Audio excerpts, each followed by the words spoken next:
அத்தியாயம் 16.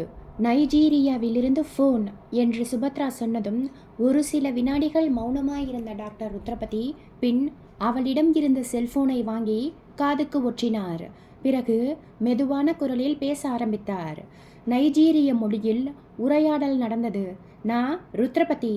மறுமுனையில் ஒரு பெண்ணின் குரல் கேட்டது. அங்கே என்ன நடக்கிறது? உங்களிடம் இருந்து கடந்த ஒரு வார காலத்தில் எந்த ஒரு ஃபோன் அழைப்பும் வரவில்லையே. இங்கே கொஞ்சம் பிரச்சனைகள் வரத்தான் செய்யும். நாம் முன்பே எதிர்பார்த்தது தானே. ஆனால் இவ்வளவு விரைவில் வரும் என்று நினைக்கல. நான் நினைத்தேன். இப்போது என்ன செய்யலாம்? அதை முடிவு செய்ய வேண்டியது நீங்கள்தான். ஆனால் நீங்கள் எடுக்கிற எந்த முடிவும் எங்களுக்கு பாதகமாக இருக்கக்கூடாது. இருக்காது. இருந்தால் அதற்கான விளைவுகளை நீங்கள் சந்திக்க வேண்டியிருக்கும். தெரியும். அதெல்லாம் நாம் முன்பே பேசியதுதானே. நினைவிருந்தால் சரி. இப்போது எதற்காக இந்த போன் என்று நான் தெரிந்து கொள்ளலாமா? நீங்கள் அடுத்த ஒரு வாரத்திற்குள் நைஜீரியா வரவேண்டியிருக்கும்.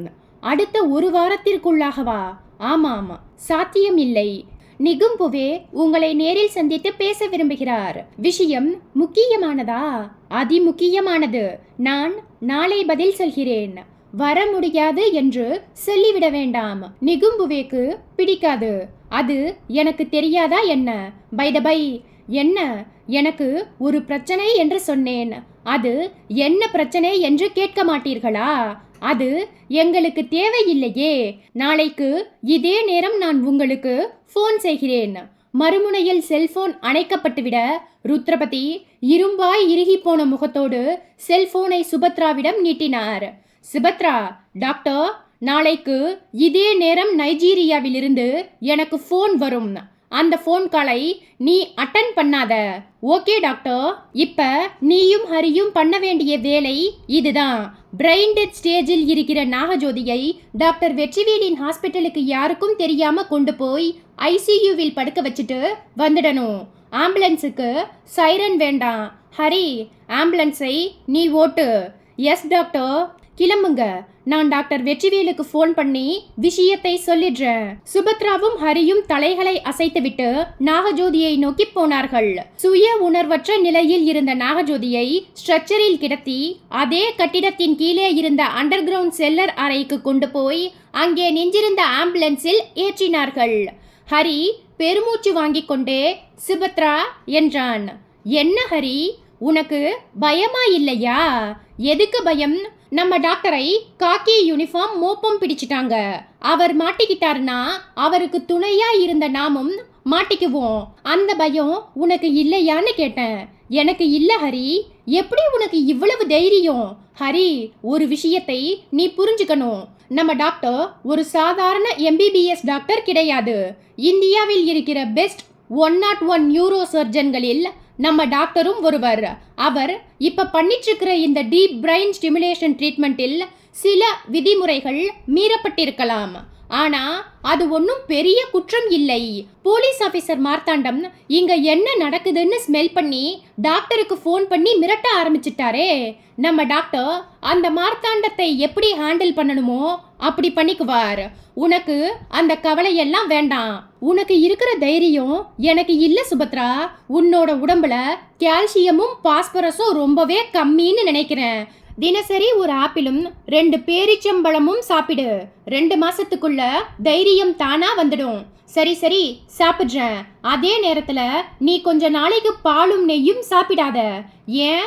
உனக்கு வர வர கொழுப்பு அதிகமாயிட்டே போகுது. என்ன சொன்ன? சுபத்ரா தன் பற்களை கடித்துக்கொண்டே ஹரியின் வலது காதை பற்றி திருகினாள். சாரி சுபத்ரா, காதை ஒன்றும் பண்ணிடாத. நாளைக்கு உன்னை கல்யாணம் பண்ணிக்கிட்டு வாழ்க்கை நடத்த போறவன். அந்த ஒரு விஷயத்துக்காக உன்னை இப்ப விடுறேன். சுபத்ரா மெல்ல சிரித்துக்கொண்டே அவனுடைய காதை விட்டாள். சரி, கிளம்பலாமா? நான் நாகஜோதிக்கு பக்கத்துல உட்காந்துக்கிறேன். நீ போய் வேனை எடு. 1 மணி நேரத்துக்குள்ள நாம வெற்றிவேல் ஹாஸ்பிட்டலுக்கு போய் நாகஜோதியை ஐசியூ யூனிட்டுக்குள்ள படுக்க வச்சுட்டு வந்துடணும். சுபத்ரா வேனுக்குள் ஏறி உட்கார்ந்தாள். ஹரி தன் கையில் வைத்திருந்த கர்ச்சீஃபால் முக வியர்வையை ஒற்றிக்கொண்டே வேனின் டிரைவிங் சீட்டை நெருங்கினான். இதயத்துக்குள் மின்னல் கோடு ஒன்று அதிர்ச்சியாய் பாய்ந்தது. வேனின் டிரைவிங் இருக்கையில் யாரோ ஒரு நபர் தன்னுடைய அகலமான முதுகை காட்டிக்கொண்டு உட்கார்ந்திருந்தான்.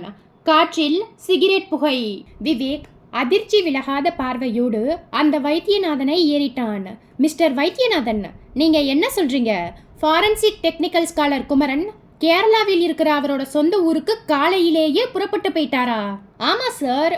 திடீர்னு எதுக்காக போனார்? அவரோட ஃபாதருக்கோ மதருக்கோ உடம்பு சரியில்லைன்னு சொன்னார். இந்த விஷயத்தை அவர் உங்ககிட்ட போன்ல சொன்னாரா இல்ல நேர்ல சொன்னாரா? போன்ல சொன்னாரு சார். வேற என்ன சொன்னார்? அந்த பிராஸ்தட்டிக் செயற்கை தலையை பற்றின ஒரு ரிப்போர்ட்டை தயார் பண்ணி உங்ககிட்ட கொடுக்க சொன்னார்.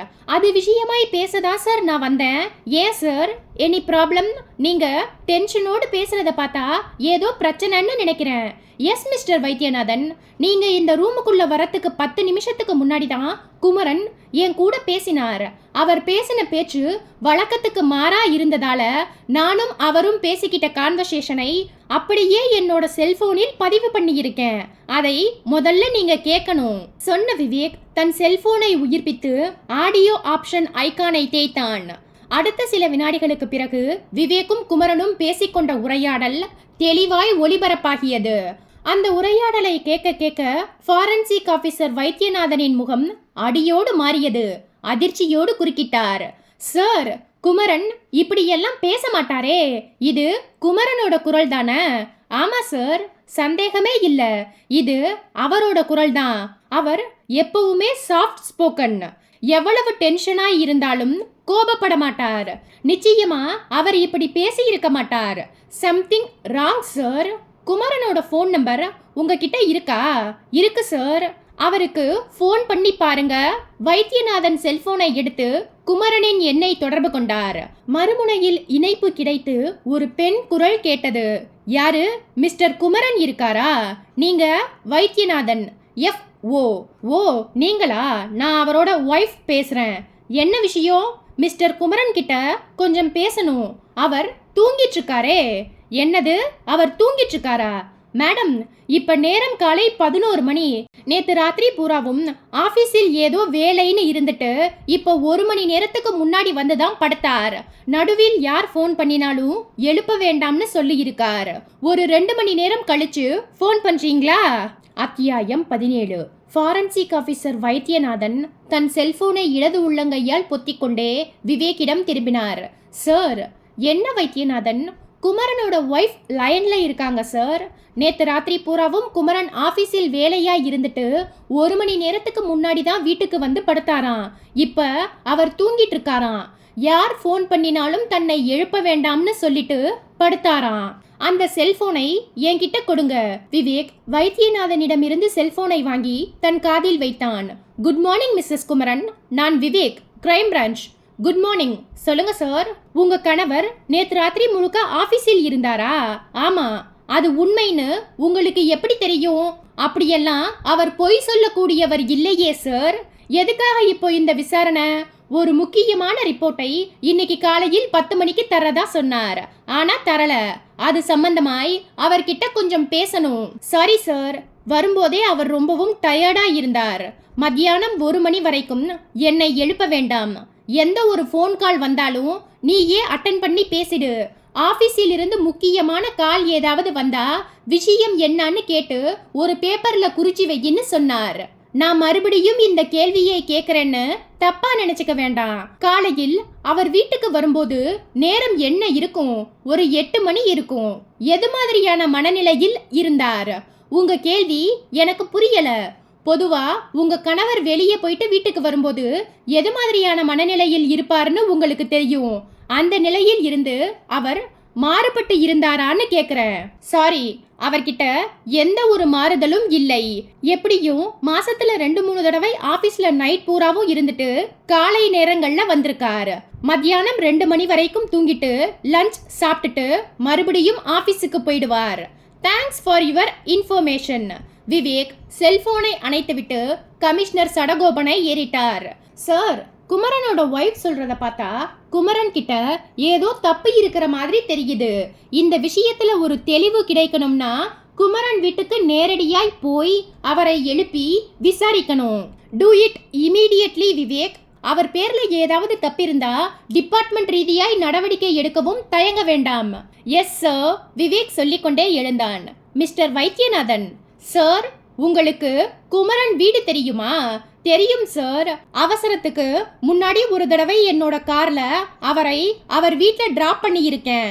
நேரம் ஆயிட்டதால வீட்டுக்குள்ள போகல. சரி வாங்க போய் பார்த்துடலாம். விவேக், விஷ்ணு, வைத்தியநாதன் 3 பேரும் கமிஷனரிடம் விடை பெற்றுக் கொண்டு வெளியே வந்தார்கள். காரில் ஏறும்போது விவேக் கேட்டான், குமரன் வீடு எந்த ஏரியா? நுங்கம்பாக்கம் வில்லேஜ் ரோட்ல டிக்கன் பிக் ரெசிடென்சியல் குடியிருப்பு சார். அங்கதான் அவருக்கு வீடு. 2 வருஷத்துக்கு முன்னாடி தான் வீடு கட்டி கிரகப்பிரவேசம் பண்ணினார். குமரனுக்கு என்ன பிரச்சனை? ஏன் தான் கேரளாவில் இருப்பதாக பொய் சொல்லணும்? உங்ககிட்ட அப்படி ஒரு பொய்யை சொல்லிட்டு ஒய்ஃப் கிட்ட ராத்திரி பூராவும் ஆபீஸ்ல இருந்ததாய் பொய் பேசணும்? சார், என் மனசுக்குள்ள இருக்கிற ஒரு சந்தேகத்தை சொல்லட்டுமா? வைத்தியநாதன் தயக்கமாய் பேச்சை ஆரம்பித்தார். என்ன? அவர் வீட்டு கிரகப்பிரவேசத்துக்கு நானும் போயிருந்தேன். வீடு ரொம்பவும் பிரமாதமாய் கட்டியிருந்தார். எஸ்டிமேஷன் 1 கோடிக்கும் மேல போயிட்டதா சொன்னார்.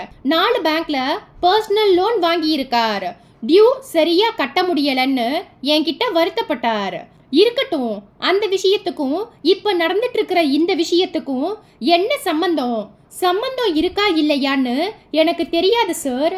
என் மனசுக்குள்ள இருந்த ஒரு சின்ன குறுகுறுப்பை உங்ககிட்ட சொல்லிட்டேன். கார் பிரதான சாலைக்கு வந்து வேகம் பிடித்ததும் விஷ்ணு வைத்தியநாதனிடம் கேட்டான், சார், பிராஸ்தட்டிக் தலை உண்மையிலேயே ஒரு டாய் விஷயமா? இல்லை அதுல ஏதாவது விபரீதம் இருக்கா? விபரீதமான விஷயம்தான். ஆனா அதுக்குள்ள எது மாதிரியான விபரீதம் அடங்கி இருக்குன்னு என்னால கண்டுபிடிக்க முடியல சார். ஏன் கண்டுபிடிக்க முடியல?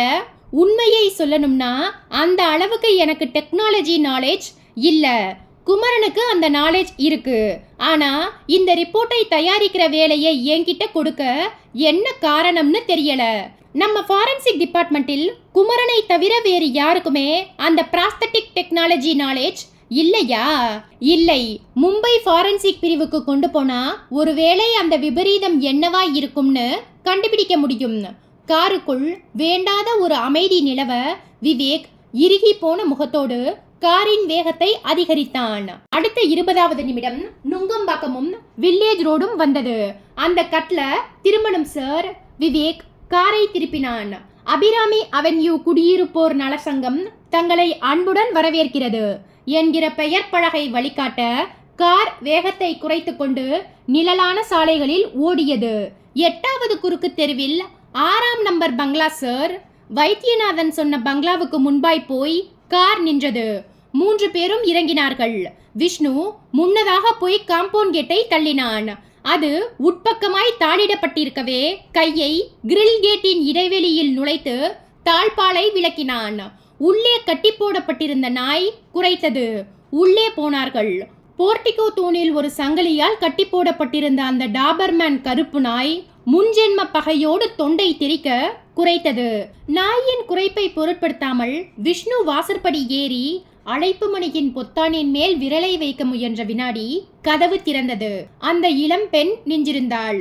உடுத்தியிருந்த சேலையிலும் முகத்தில் தெரிந்த லட்சணத்திலும் அவள் அந்த வீட்டின் வேலைக்காரி என்பது உடனே புரிந்தது. மிரண்ட பார்வையோடு கேட்டாள், யார் வேணுங்க? குமரன் என்றான் விஷ்ணு. ஐயாவை கேக்குறீங்களா? ஐயாவும் அம்மாவும் நேத்து ராத்திரியே சிங்கப்பூருக்கு கிளம்பி போயிட்டாங்களே. ஹரி தடதடக்கும் இதயத்தோடு அந்த வேனின் இருக்கையை உற்று பார்த்தான். இருக்கையில் உட்கார்ந்திருந்த நபரின் முதுகு மட்டும் நீல நிற சட்டையோடு தெரிய காற்றில் சிகரெட் புகை கோணல் மானலாய் அலைந்தது. யாரது? மனம் கேள்வி கேட்க வயிற்றுக்குள் சின்னதாய் ஒரு பயம் பிராண்டியது. மெல்ல பின்வாங்கி வேனின் பின்பக்கம் உட்கார்ந்திருந்த சுபத்ராவை நெருங்கினான். கிசுகிசுப்பான குரலில் கூப்பிட்டான், சுபத்ரா. நாகஜோதியை ஸ்ட்ரக்சரில் சரியாய் கிடத்தி கொண்டிருந்த சுபத்ரா திகைப்போடு திரும்பினாள். என்ன ஹரி, வேனை எடு. சத்தம் போட்டு பேசாத. ஏன், என்னாச்சு? வேனோட டிரைவிங் சீட்ல எவனோ ஒருத்தன் உட்கார்ந்துருக்கான். யார் அது? தெரியல, வந்து பாரு. சுபத்ரா வேனிலிருந்து வேக வேகமாய் கீழே இறங்கினாள். ஹரியும் அவளும் வேனின் முன்பக்கம் போனார்கள். நெருங்கினார்கள். ஹரி திடுக்கிட்டான். வேனின் டிரைவிங் இருக்கையில் யாரும் இல்லை. சுபத்ரா ஹரியை ஏறிட்டாள். என்ன ஹரி, யாரையும் காணோம்? இப்ப பார்த்தேனே, நீல நிறத்துல ஷர்ட் போட்டுக்கிட்டு ஒருத்தன் உட்கார்ந்திருந்தான், சிகரெட் குடிச்சிட்டு இருந்தான். பிரமை, உனக்கு ஏற்கனவே பயம். அரண்டவன் கண்ணுக்கு. சுபத்ரா பேசி முடிக்கவில்லை. பின்பக்கம் அந்த குரல் கேட்டது. அது பிரம்மை இல்ல, நிஜம்தான். இருவரும் அதிர்ந்து போனவர்களாய் திரும்பி பார்த்தார்கள். செல்லர் மாடியிலிருந்து திடகாத்திர உடம்போடு உயரமாய் ஒருவன் வெளிப்பட்டான். கையில் ஒரு ஆயுதம். துப்பாக்கியா கத்தியா என்று இனம் பிரிக்க அரைகுறை இருட்டு ஒத்துழைக்கவில்லை. அதற்குள் அவன் குரல் கேட்டது. இந்த நிமிஷத்திலிருந்து நீங்க 2 பேரும் உங்க விருப்பப்படி செயல்பட முடியாது. நான் என்ன சொல்றேனோ அதைத்தான் நீங்க 2 பேரும் கேட்கணும். சுபத்ரா, நீ நாகஜோதிக்கு பக்கத்துல போய் உட்காரு. ஹரி, நீ டிரைவிங் சீட்டுக்கு போ. நான் உனக்கு பின்னாடி இருக்கிற சீட்ல தான் இருப்பேன். சுபத்ரா தைரியத்தை வரவழைத்து கொண்டு கேட்டாள். யார் நீ? இப்போதைக்கு இதெல்லாம் தேவையில்லாத கேள்வி. நான் யாருன்னு போக வேண்டிய இடத்துக்கு நாம 3 பேரும் சாரி நாம 4 பேரும் போய் சேர்ந்ததும் உங்க 2 பேருக்கும் தெரிய வரும்.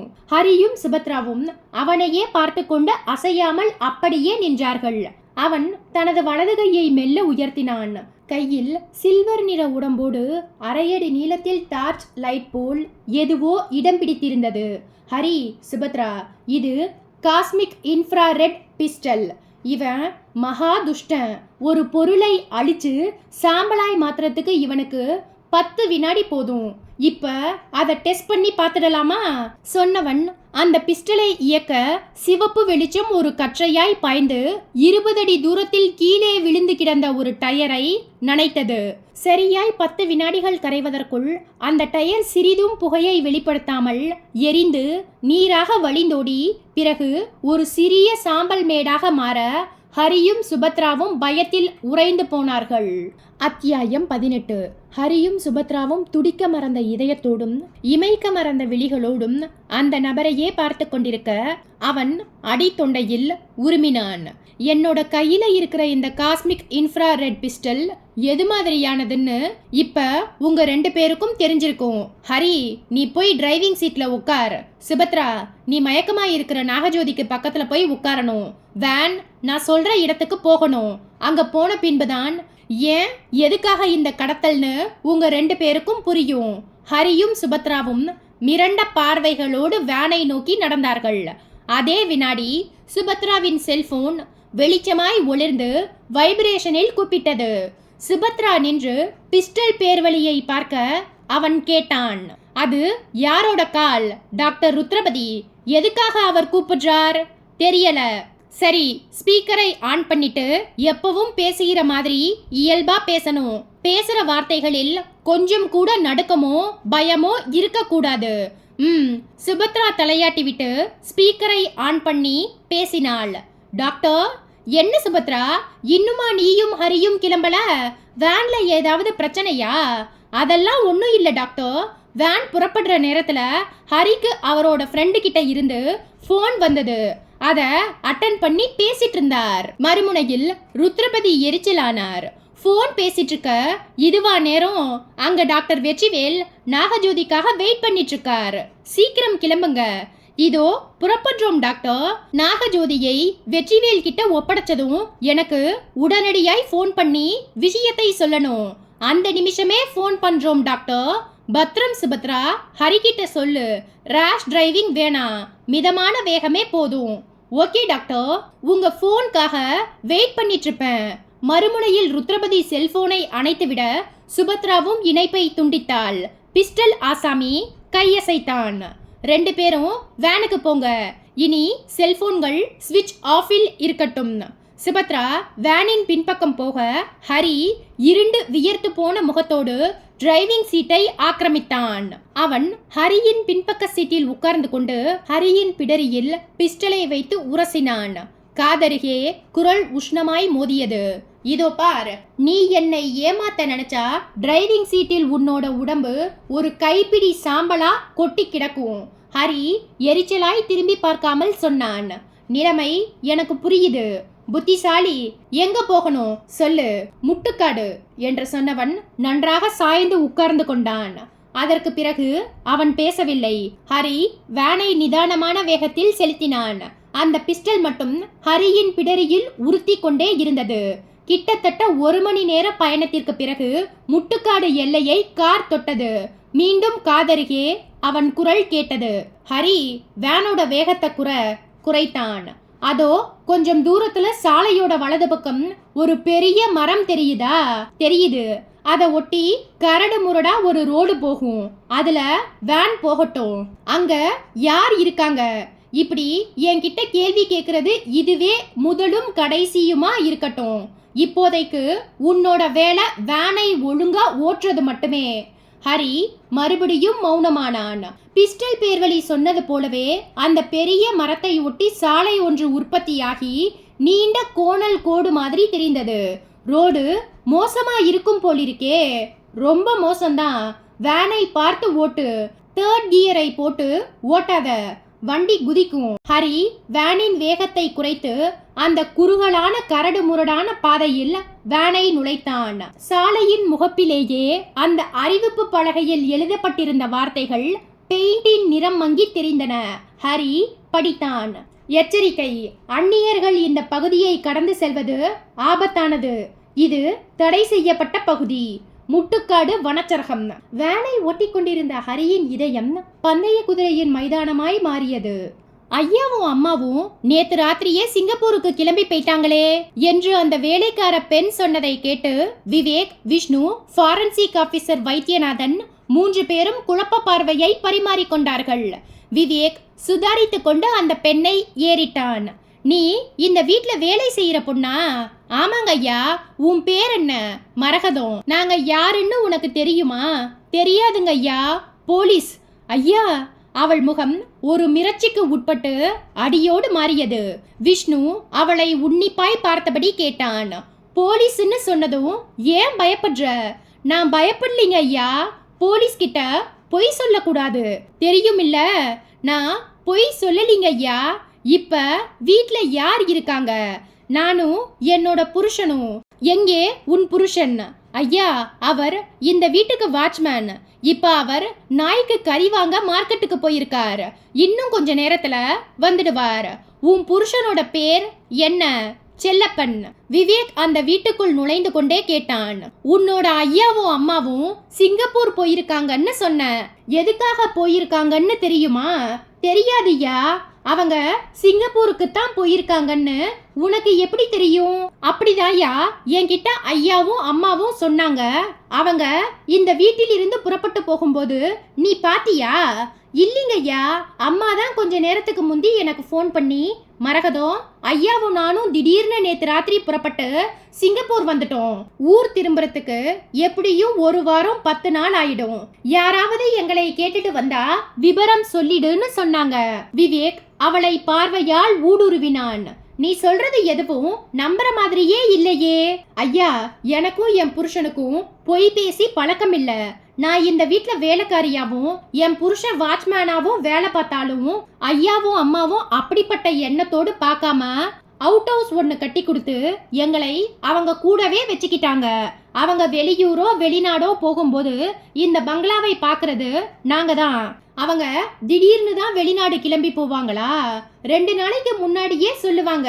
இந்த தடவை தான் இப்படி ஃபோன் பண்ணி சொன்னாங்க. விவேக் சில வினாடிகள் யோசனையாய் இருந்துவிட்டு வேலைக்காரியை ஏறிட்டான். குடிக்க கொஞ்சம் தண்ணி வேணும். இதோ கொண்டு வரையா. மரகதம் வேகமாய் அந்த இடத்தை விட்டு அகன்றாள். அவளுடைய தலை மறைந்ததும் விவேக் அருகில் நின்றிருந்த வைத்தியநாதனிடம் திரும்பினான். குமரன் விஷயத்துல ஏன் இவ்வளவு குழப்பம்? வைத்தியநாதன் சற்றே கோபமான குரலில் சொன்னார். சார், அந்த குமரன் கிட்ட ஏதோ தப்பு இருக்கு. என்ன தப்பு? அவர் ஏதோ ப்ளே பண்றார். நம்மை இந்த பிராஸ்தட்டிக் விவகாரத்தில் டைவர்ட் பண்றார். டைவர்ட் பண்றது குமரன் இல்ல வைத்தியநாதன். வேற யார் சார்? Some X. அப்படின்னா என் கூட குமரன் பேசினது, கொஞ்ச நேரத்துக்கு முன்னால் குமரன் மனைவி உங்ககிட்ட பேசினது எல்லாம் பொய்யா? பொய்யில்ல, உண்மைதான். அப்புறம் 2 பேரும் அப்படி பேச வைக்கப்பட்டிருக்காங்க வைத்தியநாதன்.